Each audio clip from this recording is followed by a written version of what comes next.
During the last decades, we've seen a true justice cascade in the world, benefiting a lot of groups and in a lot of countries. And one of the group that somehow tends to be overlooked is the Roma communities in European countries, but also beyond. And truth and reconciliation as processes can help all these communities to reconcile with the general population, but also to learn more about their own past and the consequences, the legacy of that past on these communities. I think action could be taken both by states and civil society groups. It's very important to keep the Roma communities involved in these transitional justice processes. There are a lot of mechanisms that could be used, both initiated by at the state level or international level or national level, but also civil society actors, associations of Roma in various countries could do a lot to promote these processes. Truth, justice, reconciliation, memorialization are all important.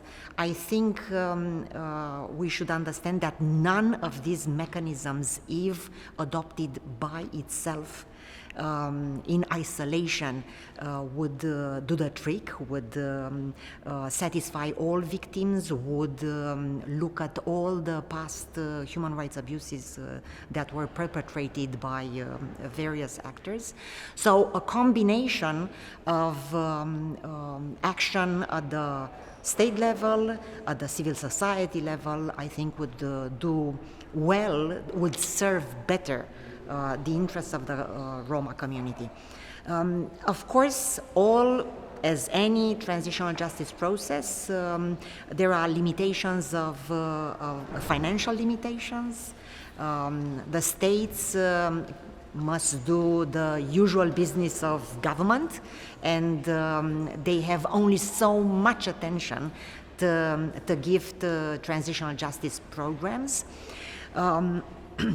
Another limitation is this barrier between the general larger society and the Roma communities. This has to be bridged through awareness programs, through education of young people, but also old people.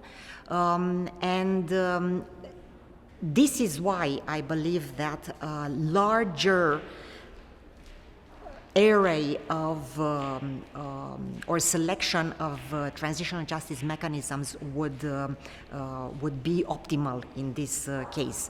So, for example, I would think we could combine state-led initiatives like truth commissions, history commissions, with or without hearings between victims and victimizers. We could have compensation packages, we could have official apologies, official condemnations of the past, but we can also have memorialization projects like museums, a museum of Roma suffering. We could have exhibitions, some of them traveling, for example, with secret documents produced in Eastern Europe or other countries through showing the mechanisms of surveillance and monitoring of the Roma communities during dictatorship. We could have oral history projects conducted by universities, but also civil society actors. We could have